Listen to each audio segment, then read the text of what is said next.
आज सिपाहियों ने और सहेलियों ने कहा कोई कारो कारो हो, एक नजर पड़ो, वही ले गया रथ में बिठाल करके। जो रुकुम को सूचना मिली, भाग करके शिशुपाल के पास पहुंचा।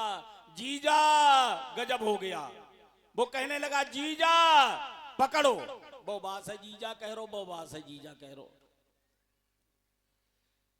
वहीं पर था मगध का राजा जरासिंधु।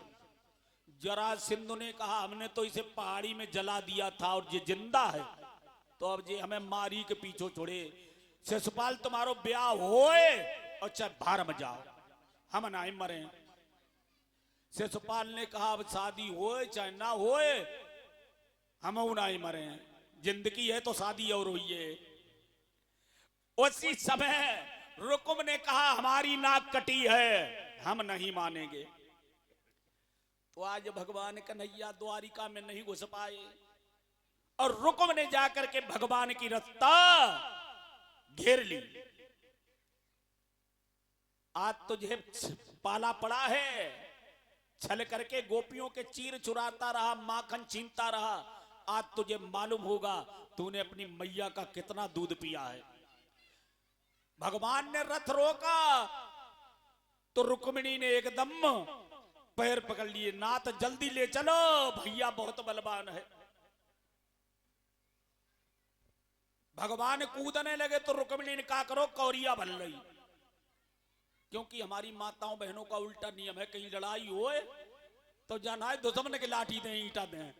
का करती अपने घर वाले को कौरिया लेती, अरे मन लड़ाओ मन लड़ाओ। तो रुक्मिणी ने जैसे कौरी भरी भगवान कन्हैया की, भगवान कन्हैया कान लगे अब का पकड़ के पिटवाएगा।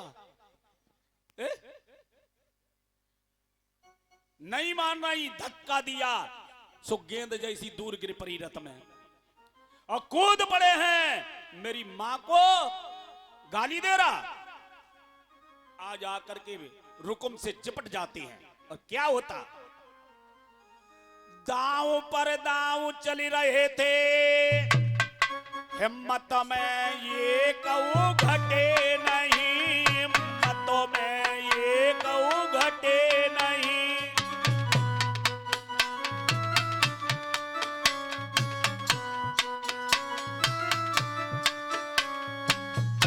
हटी गई अखाड़े की मिट्टी, पर जोधा ये कहूं हटे नहीं।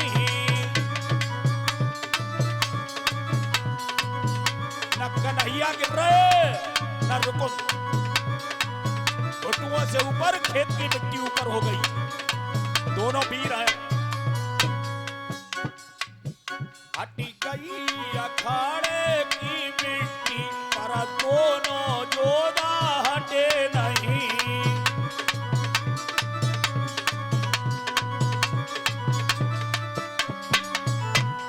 बोलिए वृंदावन बिहारी लाल की। बलराम पीछे हैं, कन्हैया आगे हैं और लड़ाई हो रही रुकुम और कृष्ण की। बहुत देर होती रही, उसके बाद उठाया और उठा करके रुकुम को जमीन पर मारा और छाती पर बैठ गए, तलवार खींच ली। उसी समय देवी रुक्मिणी को भैया का तरस आ गया। भैया कितना भी को भैया हो जाए, लेकिन बहन को बहन नहीं होती है। आज रुक्मिणी ने भगवान कन्हैया के सामने झोली फैला दी, नाथ ये मेरे पिता की पहली निशानी है, बड़ा भाई है, मार डालोगे तो हम पियर में जब आएंगी तो सहेलियां हमें ताना दे दे करके मार डालेंगी, भैया को मत मारो। भैया ने क्या किया वो जाने, लेकिन भैया की जान मत लो। उसी समय भगवान ने कहा कि ठीक है हम इसकी जान नहीं लेंगे, लेकिन बांध करके द्वारिका में ले जाएंगे, दिखाएंगे द्वारिका वालों को कि धरती पर कैसे कैसे भैया।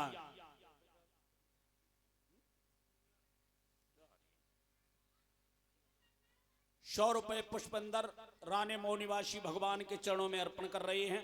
मैं पुष्पेंद्र जी को आशीर्वाद देता हूं। तेजस्वी आयुष्मान वर्चस्वी हो, तेजस्वीवान रहो, ब्रह्मचर्यवान रहो और भगवान तुम्हें लंबी उम्र दें। जो इसी तरह से अपना खून पसीने का पैसा धर्म में दो, धर्म तथा भगवान तुम्हारी और तुम्हारे कुल की रक्षा करें। बोलिए गोविंद भगवान की। आज रथ के पीछे बांध लिया है। उसी समय बलराम आ गए। बलराम ने कहा कन्हैया ये क्या है? कन्हैया कहने लगे दहेज हो। नहीं, पहली शादी में ऐसा संबंध निभाओगे तो द्वारिका वालों की शादी नहीं होगी। ये साला है, इसे छोड़ दो। तो भगवान कन्हैया ने कहा जाने बहुत गलत काम करो है। लाओ जाकी आधी दाढ़ी और आधी मूछे मुड़वा ले, और दाढ़ी मूछे मुड़वा करके कारिख पोत दी और कहा जाओ। और रकम ने कहा अब मैं कुंदनपुर में नहीं जाऊंगा। कुंदनपुर वाले देखेंगे तो हमें ताना देंगे कि तेरी बहन दूसरे के साथ चली गई, हम कैसे जवाब देंगे। तो इसने कहा है चलो हम तुम 56 करोड़ को मिटा देंगे। अपने धनुष पर बाण रखा है, भगवान द्वारिका में नहीं घुस पाए, और उसने बाण छोड़ा है कि 56 करोड़ यदुवंशी हैं, सभी का नाश हो जाए। तो भगवान के सुदर्शन चक्र ने उसके बाण को बीच में ही काट दिया। जब द्वारिका भाषियों का कन्हैया का नाश नहीं कर सका है रुकुम, तो कहा कुंदनपुर में लौट करके मुंह नहीं दिखाऊंगा। रास्ते में एक मैथाना नाम का नगर था, उसी नगर में बस करके उसने अपना जीवन बिताया है। परीक्षित बहुत घूम रहे, कहां देर है, आए रहे क्या रुकमणी कृष्ण? कब की कही अब तुम तैयार है ना पाए,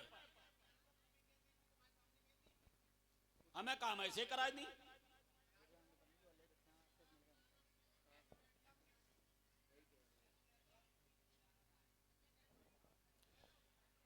आज मेरे भगवत प्रेमियों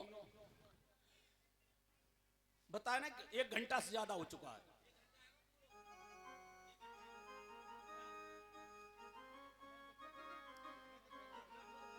परीक्षित पहले कम करवा है, काय को पोते दीजिए, कम करवा है।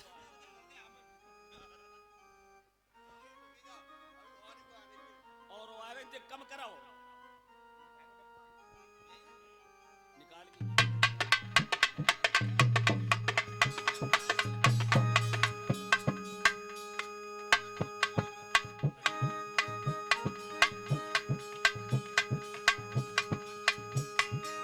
हेलो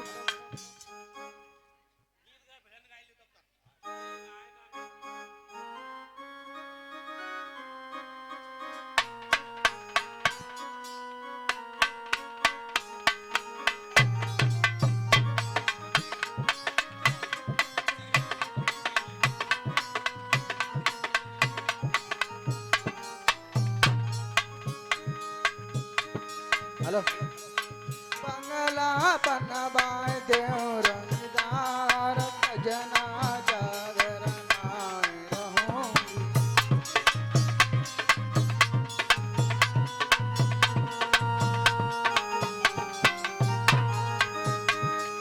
जागर नाय रहूंगी, साजन जागर नाय रहूंगी।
चौमास महीना लागो चौमास महीना लागो सब घर की करी हो जावे चौमास महीना लागो सब घर में तरी हो जावे चौमास महीना लागो सब घर में तरी हो जावे